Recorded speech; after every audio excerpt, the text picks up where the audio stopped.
پسری به نرده‌ای چنگ زده و در ارتفاع 10,000 متری از زمین معلق مانده بود.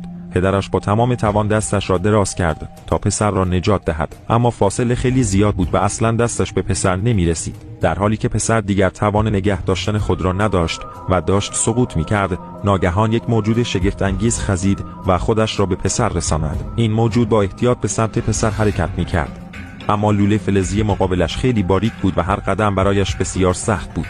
موجود شگفت انگیز در لحظه خطرناک نیرویی فراتر از جثه‌اش از خود نشان داد. او بالهایش را محکم به حرکت درآورد و توانست با آن جثه کوچک پسر را هم با خود بالا بکشد. این کار باعث شد چند نفری که کنار پل ایستاده بودند نفس راحتی بکشند. ناگهان یک تیر بیهوشی به بدن موجود اصابت کرد. موجود چند ناله کرد و سپس بیحال روی زمین افتاد.